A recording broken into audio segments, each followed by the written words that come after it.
Welcome everyone. Thanks for the opportunity to have a chat here. I'm going to talk about, I'm going to keep it relatively high level and let some of the others dive in a little bit deeper in terms of the detail of heat pumps and that sort of stuff. I'm going to look mostly looking at the role of geothermal or geoheat, as a lot of people tend to call it. I think mostly to avoid some of the confusion with the electricity side of things in the broader energy transition. So I think we all know we're in a transition. We're not doing some sort of trendy thing at the moment. But what we've seen with the transition basically is we've gone from appliances back in the day of your dishwasher, your aircon, whatever, had a star rating. We then looked at buildings with Green Star. We've had a lot of these overlap as well, of course, in a time frame. Renewable energy, so there's a geothermal component there. There's a geo component in the heat pump side on the appliance scale. But mostly what we're talking about here is the energy demand side, a concept that we're sort of talking a lot more about a thermal demand-led energy transition. In other words, let's use less before we start to build out the electrical power supply. We'll jump through a bit quickly with time. So I guess everyone has their pet topics and they can relate it to everything. But as we look at a lot of the global trends around, we pretty much see a role for geoheat, ground source heat pumps in most of these things. Industrial heat decarbonisation, green buildings, embodied carbon. We've actually done some work at the University of Wollongong looking at embodied carbon at ground source systems. Electrification, they all relate basically to what we're seeing. So really, the heat pump itself, in a way, becomes right in the middle of a lot of these sort of global trends that we see. And when we look at the evolution of them, and this will make partly sense, particularly when I look at the precinct question that's just been raised. We've had a really parallel path, different timing, but parallel path to the electrical sector. We've both got a goal to reduce emissions. We just have the extra complication of the refrigerants. We both have lower demand now with more efficient appliances, with green buildings, less heating and cooling per square metre as a rule. We both look for storage and digitalisation as part of our evolution. And we're both looking more and more for local and renewable sources. The one area where we actually separate out is on the decentralisation and the centralisation. So, rooftop solar is a perfect example of decentralising the energy grid. But yet, because with the thermal side, we have both heating and cooling, so I guess you want to call it positive and a negative, often the more we centralise or start to look at multi-building systems, the greater the benefits we can provide in the system, particularly when you throw things like thermal storage into the equation.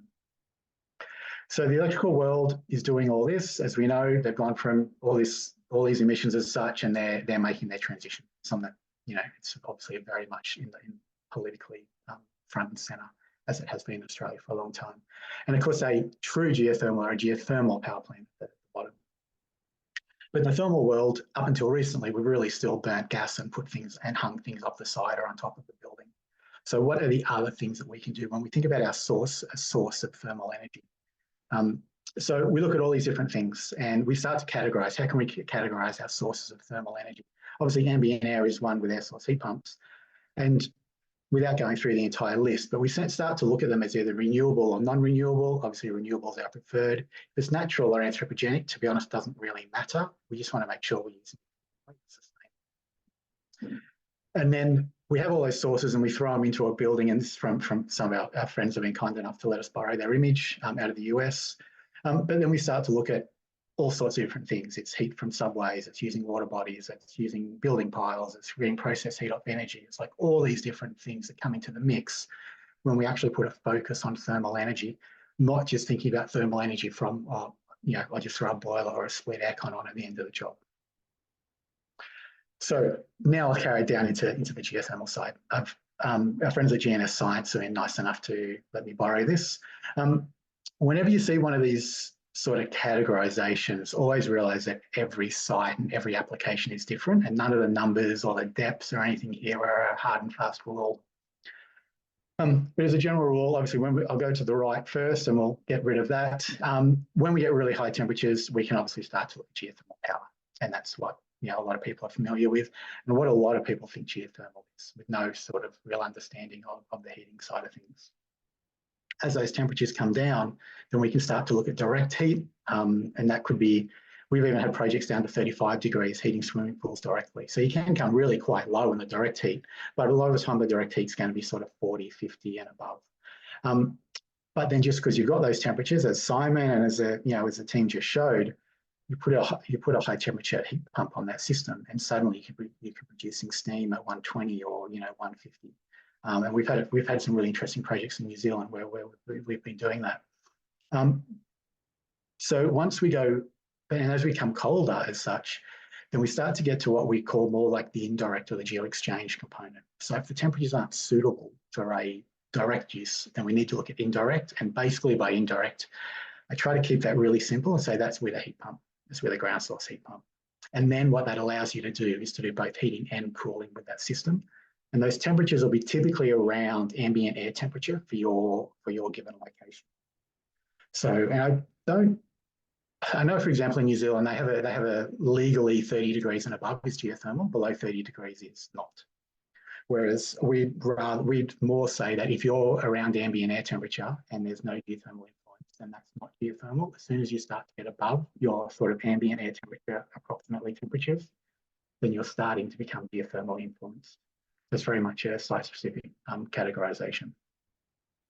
So when we've got direct, and just quickly on the images there, cascading off a power plant on the bottom left for greenhouses, for horticulture, obviously your hot springs, which everyone's really familiar with, but then direct cold water as well in Toronto, where they're pulling water out of the bottom of the lake for direct cooling. So when you've got the direct temperatures, typically you don't need a heat pump, you're using it directly. But typically you can only do heating or cooling. Normally you can't do both, for kind of the obvious reasons.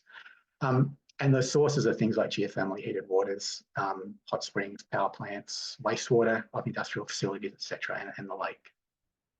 When we go to the indirect, which is a lot, and now indirect means that we can do it pretty much anywhere in the country. We're not reliant on a geothermal resource.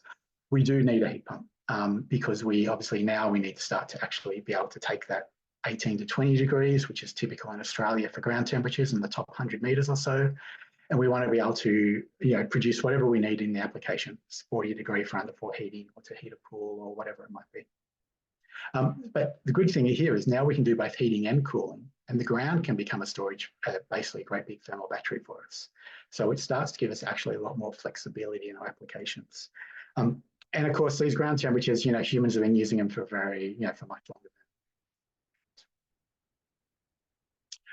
So just a really quick graph just on ground as thermal storage, because it's one of the things that we see is really so often missed in design of systems. Just got a typical graph here of a building, an office building, Sun's-Downing Tumut. Blue line is the air conditioning needs through the year, obviously it disappears in winter, and then red line being heating, of course. So effectively what we're doing here, we got a heater rejection. So in air conditioning mode, we're getting rid of heat out of the building, we're ejecting it to the ground, and then we keep it there. And we'll keep it there for a couple of months and then we'll pull it back out again in winter. So that's what we'll call like sort of annual or seasonal storage. And then again, of course, at the end of the year, then we start to put heat back in the ground again. But we can also do that very short term. So we can do that over like kind of minutes or hours. So it might be heating in the morning, cooling in the afternoon, heating again at night. So we basically just got this interconnector, if you like, between the building and the ground.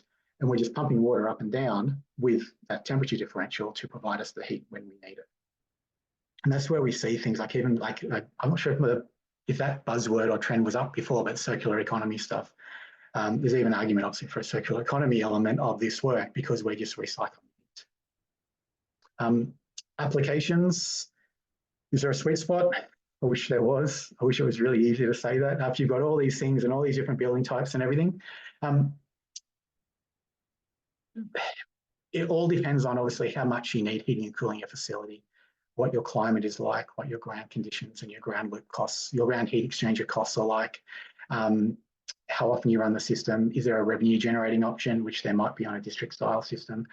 So is it just practical to install to drill a hole, or is there no room to do that? There are so many different types of elements that come into understanding even the basic business case for a system. So it's one of those things that people go, oh, we can't do it for this reason. It's like, yeah, but this other reason is actually stronger, and normally it's not, but in this example, it happens to be. So it's very, very site specific, which I think is also one of the barriers for the technology, because a lot of people look, oh, basically it's like, I can't just make a really simple decision on yes or no here, so therefore I'm not going to do it.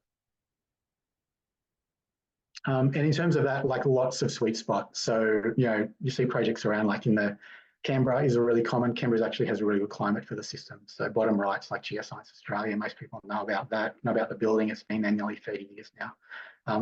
The opposite corner is the War Memorial, which has been, which is going in at the moment. Projects in the snow, projects in the desert. The pool on the top right actually is kind of one of our favourites because we've got 35-degree water heating the pool. And then after we've done that and pulled the heat out of the pool, we then run that water through the heat pumps to heat and cool the facility, including the gymnasium, other things. So it's a combination of direct and indirect thermal energy in that project.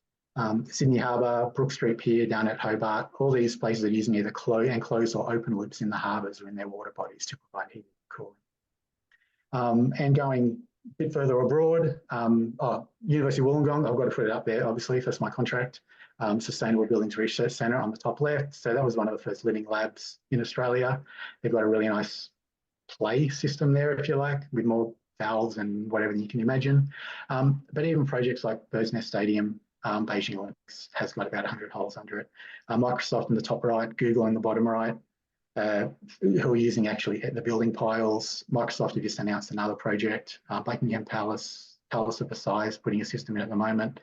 And a nod to probably the original in Australia, which is the Opera House, using the harbour. So that's moved away from geothermal slightly when I talk about these water bodies, but effectively it's all the same concept. It's all part of that bigger concept of renewable thermal energy.